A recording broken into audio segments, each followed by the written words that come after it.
Hello दोस्तों, मैं अंकित थवाइट आप सभी का हमारे यूट्यूब चैनल थवाइट लर्निंग क्लासेस में स्वागत करता हूं।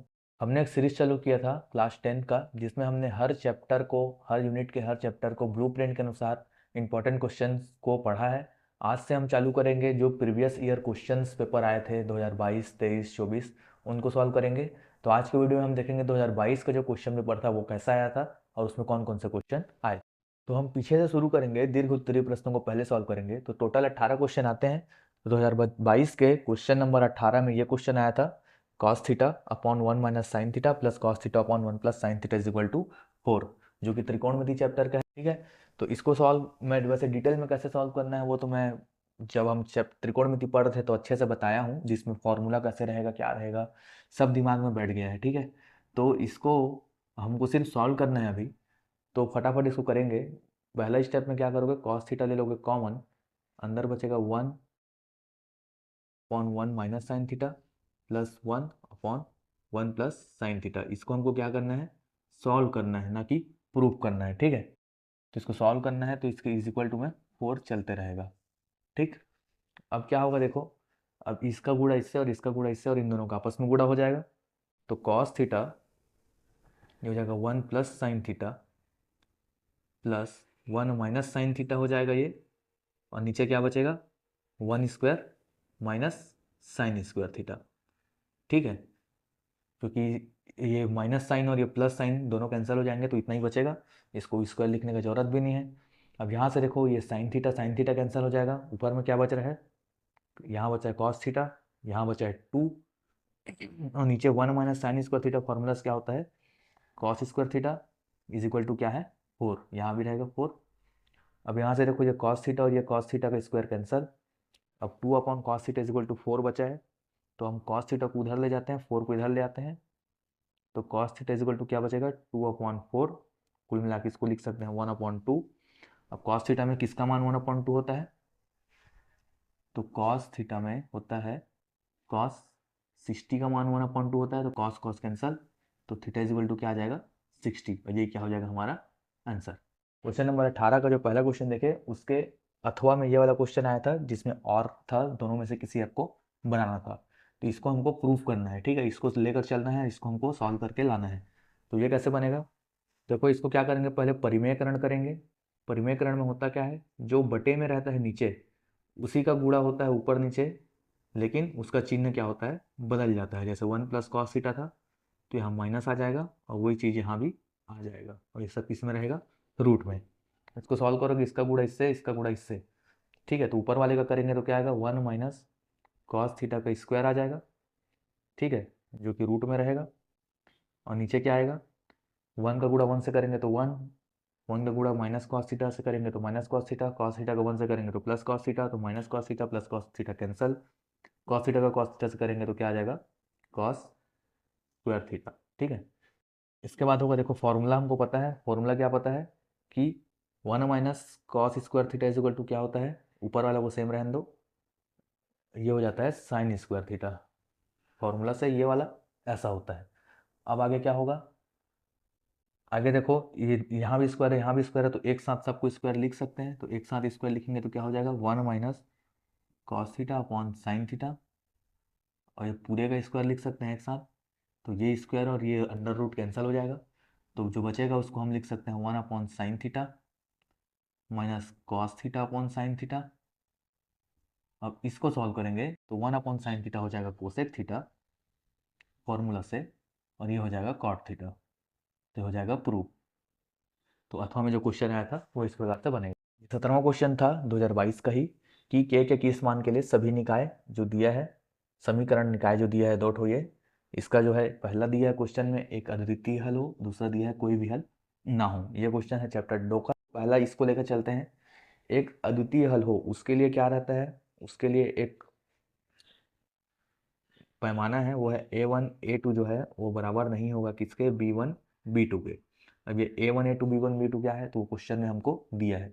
देखो ये सब मैं यहाँ डायरेक्ट डायरेक्ट बता रहा हूँ, इसको हम डिटेल में बहुत अच्छे से शुरुआत के वीडियो में पढ़े हुए हैं, लेकिन हमको यहाँ क्वेश्चन सॉल्व करना है तो जल्दी जल्दी डायरेक्ट डायरेक्ट बता रहा हूँ। ठीक है, तो देखो यहाँ से ये दो समीकरण है, जिसमें ये A1 है, ये A2 है, ये B1 है, ये B2 है, ये C1 है, ये C2 है।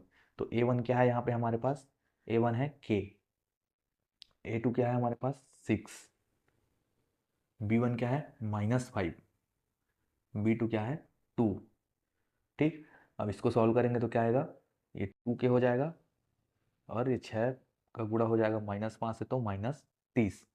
तो k का मान क्या आ जाएगा यहाँ से -15।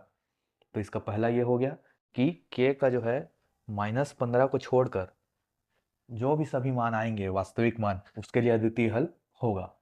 ठीक है, तो ये पहला हो गया, एक अद्वितीय हल हो, -15 को छोड़कर बाकी के लिए अद्वितीय हल होगा, पहला क्लियर। दूसरा, कोई भी हल ना हो, तो कोई भी हल ना हो के लिए क्या करना रहता है, इसके लिए कॉन्सेप्ट रहता है A1 A2 is equal to B1 B2 is not is equal to C1 C2। इसको जब मैं पहले पढ़ाया हूँ उसको देखोगे ना तो सब दिमाग में बैठ जाएगा, भूलोगे नहीं।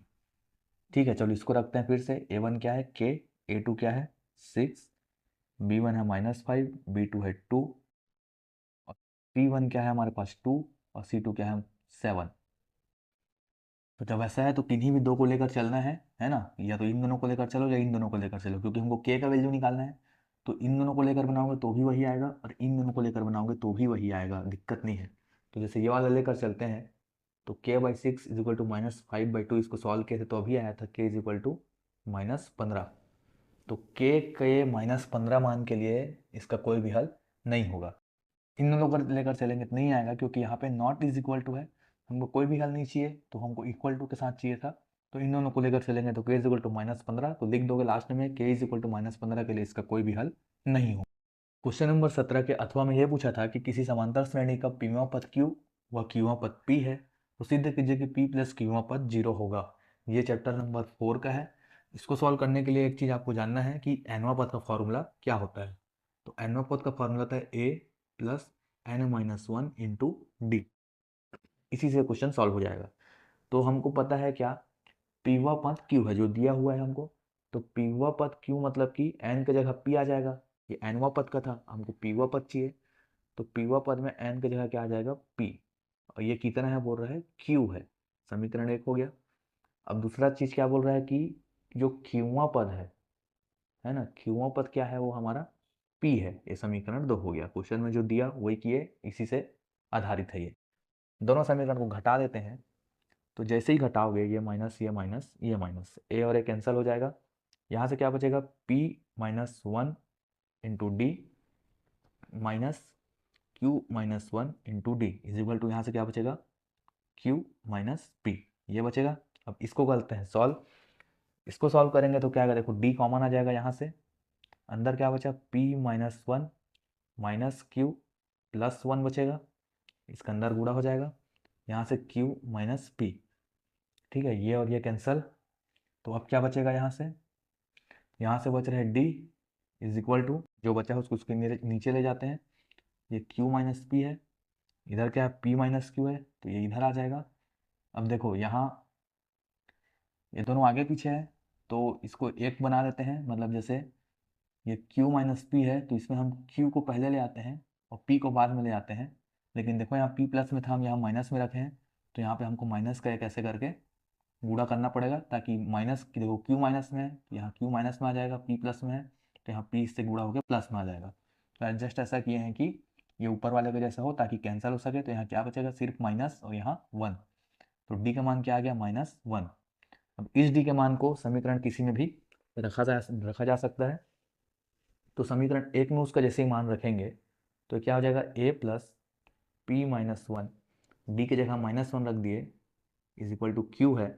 अब ये क्या हो जाएगा, a इज इक्वल टू, ये हो जाएगा q, और ये देखो ये इसके संग गुणा होगा तो ये पूरा माइनस में हो जाएगा, ये माइनस p माइनस क्यू। इसको इसके इधर ले जाएंगे तो क्या हो जाएगा, वापस से प्लस में हो जाएगा p-1। ठीक है, ये इधर आके प्लस में ही है क्योंकि यहाँ माइनस में गुणा किए थे, माइनस हो गया, और इसके उधर आके वापस प्लस हो गया, ये हो गया a। अब इसको खोल देते हैं तो a इज इक्वल टू क्या हो जाएगा q प्लस p-1। ये a का मान आ गया, d का मान भी आ गया, a का मान भी आ गया। अब हमको क्या करना है, हमको एक चीज ये पता है, क्वेश्चन में क्या बोला है कि p प्लस qवां पद 0 आना। तो उसके लिए हमको a और d का जरूरत था, जो कि अब मिल चुका है। तो अब सीधा सीधा मान रखते हैं कौन सा पद के लिए, p प्लस q पद के लिए। ठीक है, क्या होता है formula, a plus n minus one into d, यही होता है। तो हमको a मिल गया है, ये क्या है, a q plus p minus one plus n, n मतलब कौन सा पद, p प्लस क्यूमा पद, तो p प्लस क्यूमा पद माइनस वन है, और d क्या मिला है, माइनस वन। ए और डी का ही मान हमको निकालना था ताकि इसमें रख सकें। अब इसको सॉल्व करो, सीधा देखो क्या होगा, q plus p minus one plus P plus Q minus one का गुणा इन सब से हो जाएगा, तो ये भी माइनस में हो जाएगा, ये भी माइनस में हो जाएगा, और ये प्लस में हो जाएगा। ठीक है, माइनस में है ये। अब देखो q से q कैंसिल हो जाएगा, p से p कैंसिल हो जाएगा, वन से वन कैंसिल हो जाएगा, तो आ जाएगा जीरो। तो a p प्लस क्यूमा पद क्या आ गया हमारे पास, जीरो, और यही हमको क्या बोला था, प्रूव करने के लिए बोला था। तो ये वाला क्वेश्चन इस प्रकार से बनेगा। क्वेश्चन नंबर 16 2022 के प्रश्न पत्र में आया था, जिसमें पूछा था कि 6 सेंटीमीटर भुजा वाले एक समबाहु त्रिभुज की रचना करना है, अंतःवृत्त का, समबाहु त्रिभुज के अंतःवृत्त का रचना करना है, और रचना का पद भी लिखना है। तो रचना का पद मैं लिख के तो नहीं बताऊंगा, लेकिन मुंह से जरूर बताऊंगा, उसको सुनते रहना, और करना कैसा है वो बताता हूँ। देखो सबसे पहले क्या बोला है, समबाहु त्रिभुज, 6 सेंटीमीटर का समबाहु त्रिभुज, मतलब कि जिसकी तीनों भुजाएं कितनी होगी, 6 सेंटीमीटर। तो उसको कैसे लिखोगे, मतलब बनाओगे कैसे, पहले 6 सेंटीमीटर का लाइन खींच दिए, ठीक है, ये 6 सेंटीमीटर का लाइन हो गया। अब क्या करोगे, यहाँ पे रखोगे प्रकार, प्रकार जानते हो क्या होता है, जिसमें एक साइड पेंसिल रहता है, एक साइड नुकीला हिस्सा, इसको नाप लोगे 6 सेंटीमीटर को प्रकार में। फिर यहाँ पे रख के इधर एक ऐसे चाप काटोगे 6 सेंटीमीटर का, फिर यहाँ पे रख के इधर से एक चाप काटोगे 6 सेंटीमीटर का, फिर यहाँ से इसको मिलाओगे और यहाँ से इसको मिलाओगे। ठीक, तो ये जो चीज़ अभी की है उसको लिखना है। क्या लिखोगे, रचना के पद में पहला पद क्या लिखोगे कि ए बी सी बनाया, ठीक है, जहाँ क्या है, ए बी बराबर है किसके, बी सी के, और बी सी भी बराबर है किसके, सी ए के, जो कि कितना है, 6 सेंटीमीटर। तो ये पहला स्टेप हो जाएगा कि त्रिभुज ए बी सी का रचना किया, जहाँ सारे भुजाएं आपस में समान है, मतलब कि 6 सेंटीमीटर का है। पहला चीज़ लिख लिया। दूसरा चीज़ क्या लिखोगे, देखो अब क्या करोगे, कोण बी से कोणार्धक खींचोगे, ऐसा सीधा, ठीक है। कोणार्धक मतलब क्या होता है कि यहाँ एक बड़ा कोण बन रहा है, इसको दो बराबर कोणों में बांटने वाले को बोलते हैं कोणार्धक। मतलब मान लो ये 60 डिग्री का है, तो यहाँ से ऐसा खींचेंगे कि 30 डिग्री इधर बने, 30 डिग्री इधर बने, तो ऐसा करके ये आगे जाएगा। सेम वैसे सी में करेंगे, सी में कोणार्धक खींचेंगे तो वो कुछ ऐसे बनेगा, ठीक है। चलो मेरा सीधा नहीं आ रहा है, ये सीधा आएगा एकदम बराबर, ऐसा करके आएगा, ठीक है।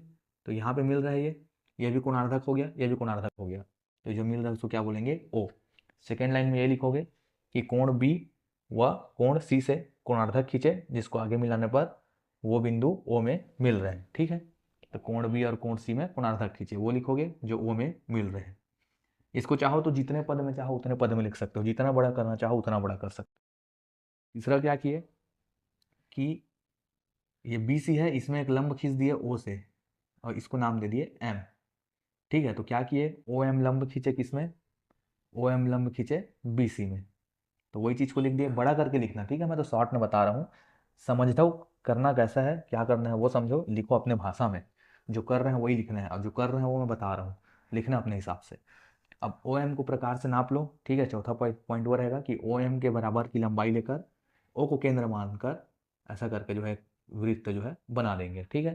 तो ओ एम के बराबर एक लंबाई लेकर ओ को केंद्र मानकर एक वृत्त की रचना करेंगे, जो कि त्रिभुज ए बी सी के अंदर बन रहा है। तो त्रिभुज ए बी सी के अंदर बन रहा है वृत्त, इसका मतलब वो क्या कहलाएगा, अंतःवृत्त कहलाएगा। तो इस प्रकार से वाला क्वेश्चन हमारा सॉल्व हो जाएगा, ठीक है। ज़्यादा कुछ नहीं है, सिर्फ जो जो किए हैं वो सब चीज़ को लिख। देखो क्वेश्चन नंबर 16 के अथवा में आया था, जिसमें एबीसी के परिवृत्त की रचना करना है। इससे पहले जो किए उसमें अंतःवृत्त किए, मतलब कि जो त्रिभुज था उसके अंदर में वृत्त बनाए थे। इस बार हमको वृत्त जो है बाहर में बनाना है, त्रिभुज अंदर में रहेगा, ठीक है। रचना का पद भी लिखना है। तो इसको कैसे करोगे, देखो दिया है ए बी 8 बी सी 5 और ए बी सी 60, इसी को आधार मानकर हम चालू करेंगे। तो सबसे पहले देखो त्रिभुज बनाते हैं, तो ए ऊपर में रखते हैं हम, ए बी सी ऐसे ही लिखते हैं, ऐसा त्रिभुज रहता है। तो बी सी नीचे में ही रखते हैं हमेशा। तो बी सी कितना है, 5, स्केल लो, नापो 5 सेंटीमीटर, और 5 सेंटीमीटर का लाइन खींच दो, ठीक, ये कर लिए। अब ये बी बनेगा, ये सी बनेगा, तो ए बी सी कितना है, 60, 60 मतलब बी कितना है, 60। तो यहाँ चांदा रखो, चांदा जानते हो क्या होता है, जो डिग्री मेजरमेंट करने का काम आता है, वहाँ से 60 डिग्री का ऐसे करके यहाँ पे आएगा, लगभग 60 डिग्री का नापो और लाइन बिंदु करके छोड़ दो। अब ये क्या बनेगा, ए बी बनेगा, है ना। तो ए बी कितना है, 8। तो 8 सेंटीमीटर का लंबाई खींचो और इस बिंदु को मिलाते हुए ऐसे करके 8 सेंटीमीटर इसमें खींच दो। तो ये 8 हो गया, ये 6 हो गया, और इससे इसको भी क्या करो, मिला दो। तो ये बन गया हमारा त्रिभुज। दिख कैसे रहा है, इसमें मत जाओ आप लोग, पेन, कॉपी, स्केल, चांदा, प्रकार, इन सब की सहायता से बनाओगे तो एग्जैक्ट बनेगा। ये सिर्फ समझाने के लिए था कि पहले बी सी खींचे जो कि 5 सेंटीमीटर था। बी सी खींचने के बाद कोण ए बी सी बना है जो कि 60 सेंटीमीटर 60 डिग्री का था। और 60 डिग्री के कोण बनाने के बाद हम ए बी खींचे जो कि कितना है, 8 सेंटीमीटर का। इतना कर लिए, पहला पद में यही लिखोगे। ठीक है, पहला पद चाहो तो आप पूरा डिटेल में लिख सकते हो। पहला कि बी सी बराबर 5 सेंटीमीटर खींचा। सेकेंड, कोण ए बी सी 60 डिग्री बनाया। थर्ड को बी से ए को मिलाया जिसका लंबाई 8 सेंटीमीटर है। फोर्थ, फोर्थ करने के बाद ए बी सी हमको मिल गया। उसके बाद क्या किए, ए बी और बी सी दोनों को बराबर, उसमें मतलब दोनों साइड बराबर ऐसे करके बांटे। मतलब ये 8 था तो यहाँ से 4 का नापे और ऐसा लाइन खींचे। ये 5 था, यहाँ से 2.5 का नापे, ऐसा लाइन खींचे, यहाँ पे मिला। अब यहाँ पे मिला, इसको भी लिखो, इसको केंद्र ओ मान लो। ये चीज़ को भी लिखो कि ए बी व बी सी के को बराबर भागों में बांटते हुए लंब खींचा एक, है ना। तो वो केंद्र ओ में मिल रहा है वो। अब ओ से ए तक का दूरी को नाप लो, या ओ से बी तक का दूरी को नाप लो, जो भी दूरी मन करे। उतना दूरी नापने के बाद प्रकार से यहाँ पे ऐसे रखो और ऐसा करके सर्कल बनाना चालू करो। तो सर्कल कुछ इस प्रकार से बनेगा और यही हमारा क्या रहेगा, ए बी सी का परिवृत्त यही रहेगा। तो लास्ट पॉइंट यही हो जाएगा कि पहला क्या खींचे कि ए बी और बी सी के दो भागों में बांटते हुए समद्विभाजित करते हुए रेखा खींचे जो बिंदु ओ भी मिल रहा था। अगला पॉइंट रहेगा केंद्र बिंदु जो ओ है उसको केंद्र मानकर ओ ए या फिर ओ बी, ठीक है, ओ ए को ले लो सीधा, अच्छा रहेगा। ओ ए के बराबर लंबाई का त्रिज्या माना और केंद्रों को, ओ बिंदुओं को केंद्र मानते हुए जो है प्रकार से एक वृत्त का रचना किया। तो अभीष्ट वृत्त हमको जो प्राप्त करना था वो प्राप्त हो गया। तो इस प्रकार से क्वेश्चन बनेगा। क्वेश्चन नंबर 15 ऐसा आया था कि एक व्यक्ति ने 20,000 रुपये एक वर्ष के लिए सावधि जमा खाते में जमा किया। ब्याज का दर 6% वार्षिक है और ब्याज 6 माही संयोजित होता है। तो कितना धनराशि प्राप्त होगा।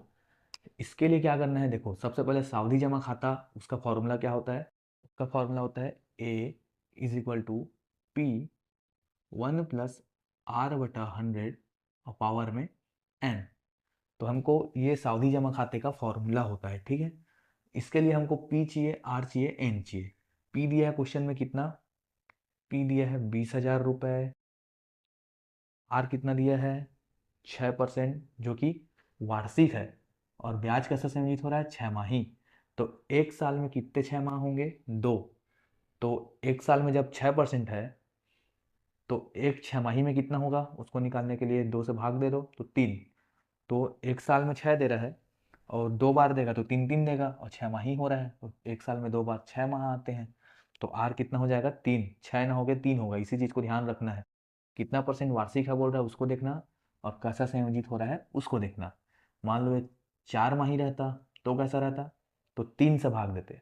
अगर 3 माही रहता तो 4 से भाग देते। मतलब एक साल में वो चीज़ जितने बार आ रहा है, जैसे एक साल में 6 माह 2 बार आता है तो 2 से भाग दिए। एक साल में अगर 4 माह रहता तो 3 बार आता है तो 3 से भाग देते, समझ गए। आर वैसे निकालना है, एन भी वैसे ही निकालना है सेम। एन कितना दिया है देखो, एन दिया है एक वर्ष के लिए। तो एक वर्ष में कितने बार 6 माह आता है, 2 बार आता है तो 1 × 2।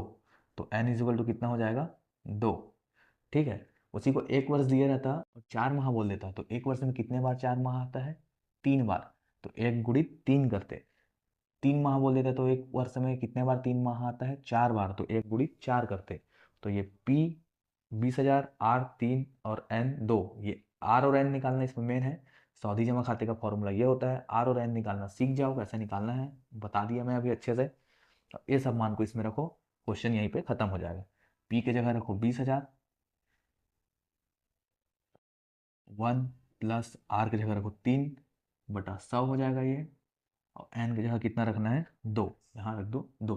अब इसको सॉल्व करो, ये हो जाएगा 20,000 और 100 को गुणा 1 से होगा और 3 जुड़ जाएगा तो 103/100 जो कि कितने बार है, 2 बार है। एक बार और 103/100 लिख दो। ठीक, अब ये 0 0 और ये 0 0 कैंसल, यहाँ से ये सब 0 कैंसल। अब इसका इसका और इसका आपस में गुणा कर लेना, जो आएगा वही हमारा क्या हो जाएगा, आंसर। तो क्वेश्चन नंबर 15 इस प्रकार से बनेगा।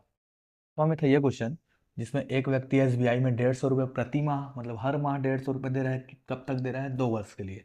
तो यहाँ से हमको जो समझ में आ रहा है वो लिखते हैं। देखो पी कितना दे दिया है, 150, ठीक है, और एन कितना दिया है, एन दिया है 2 वर्ष के लिए दे रहा है, मतलब 2 वर्ष मतलब कितने माह हो गए, 24 माह। तो एन कितना हो गया, 24, ठीक है, और आर कितना है, 5।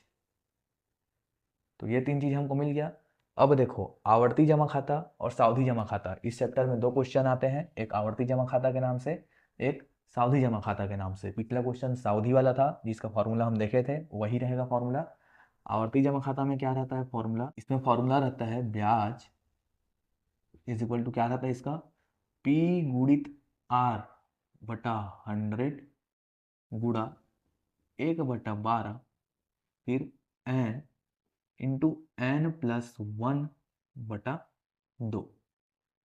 ठीक है, तो ये फॉर्मूला रहता है आवर्ती जमा खाता का, इसको याद कर सकते हो, कभी भी आवर्ती जमा खाता का क्वेश्चन दिखा यही फॉर्मूला लगाना है। इससे पिछला क्वेश्चन सावधि जमा खाता का, उस फॉर्मूला को याद कर लो, कहीं भी क्वेश्चन में सावधि जमा खाता लिखा दिख गया तो वही फॉर्मूला लगाना है। ठीक है, तो इसके लिए हमको पी चाहिए, आर चाहिए, एन चाहिए। पी, आर और एन तीनों को निकाल चुके हैं। पी आया है 150, एन आया है 24, क्योंकि हर माह दे रहा है और बाद 2 वर्ष तक दे रहा है, मतलब 24 माह तक दिया, और कितने के हिसाब से दे रहा है, 5% के हिसाब से। तो ये तीनों मान मिल गया, इसमें रखोगे, इसमें रखोगे, फिर जो भी आएगा आंसर, चलो रख देते हैं एक बार, 150 गुणा 5/100 गुणा 1/12। अब इसमें n की जगह एक बार 24 रखोगे और इधर 25 हो जाएगा, 24 गुणा 25 हो जाएगा ये, n की जगह 24 और n+1 मतलब 25 हो गया, बटे 2। अब इसको सॉल्व करोगे, जो भी आएगा वो क्या आएगा, ब्याज आएगा। ठीक है, इतना उसको क्या मिलेगा, ब्याज मिलेगा, मतलब वो जितना जमा किया है उसके ऊपर इतना रुपए मिलेगा उसको। और जमा कितना कर रहा है, उसको टोटल क्या पूछा है, देखो 2 वर्ष बाद कितना धनराशि प्राप्त होगा, तो ये 2 वर्ष तक जितना जमा किया है उसका ब्याज आएगा ये। इसको सॉल्व करोगे तो 188 के आसपास आएगा। ठीक है, तो 188 के आसपास उसको ब्याज मिल रहा है। और टोटल जमा कितना कर रहा है वो जमा कर रहा है 150 रुपया कर रहा है। कब तक के लिए कर रहा है, 2 वर्ष के लिए। 150 रुपया हर महीना दिया तो 2 वर्ष में कितना दे देगा, 24, क्योंकि 2 वर्ष में 24 महीना होते हैं। इसको गुणा करोगे क्या हो जाएगा, ये हो जाएगा 3600। ठीक है, इतना वो टोटल जमा किया है, इतना उसको ब्याज मिल रहा है। तो टोटल कितना मिल गया उसको, ब्याज को भी इसमें जोड़ दो, तो टोटल जो भी आया कितना आ जाएगा, ये होगा 3788। तो इतना उसको टोटल वापस मिल रहा है और यही हमारा क्या हो जाएगा, आंसर। तो इस प्रकार से आवर्ती जमा खाता वाला क्वेश्चन बनेगा। ये क्वेश्चन 14 है कि एक गोले का आयतन ज्ञात करना है जिसका पृष्ठीय क्षेत्रफल 154 वर्ग सेंटीमीटर दिया है। इसके लिए आपको 2 चीज़ जानना जरूरी है, पहला गोले का आयतन और दूसरा गोले का पृष्ठीय क्षेत्रफल। पहला चीज़ रहेगा आयतन, तो आयतन का फॉर्मूला क्या होता है, आयतन का फॉर्मूला होता है 4/3 पाई r क्यूब। आयतन, क्योंकि आयतन में पाई आर क्यूब आता है, और सेम वैसी क्षेत्रफल, तो गोले का पृष्ठीय क्षेत्रफल का फॉर्मूला क्या होता है, 4πr²। तो हमको क्वेश्चन में दिया है 4πr² इज इक्वल टू 154। तो क्वेश्चन में लिखोगे सॉल्व, सॉल्व करने के बाद लिखोगे दिया है पृष्ठीय क्षेत्रफल इज इक्वल टू 154 वर्ग सेंटीमीटर, ज्ञात करना है गोले का आयतन। फिर नीचे लिखो कि हम जानते हैं कि गोले का पृष्ठीय क्षेत्रफल इज इक्वल टू 4πr² होता है। क्वेश्चन में दिया है 4πr² इज इक्वल टू 154। यहाँ से हमको r² का मान निकालना है, तो r² का मान निकालोगे तो r को यही रहने दो, बाकी को ले जाओ उधर, इधर क्या है 154, 4 ऊपर है, इधर नीचे में आ जाएगा, 22/7 है, पाई का मान होता है 7 ऊपर चला जाएगा, 22 नीचे आ जाएगा। ठीक है, यहाँ से ये भी गायब।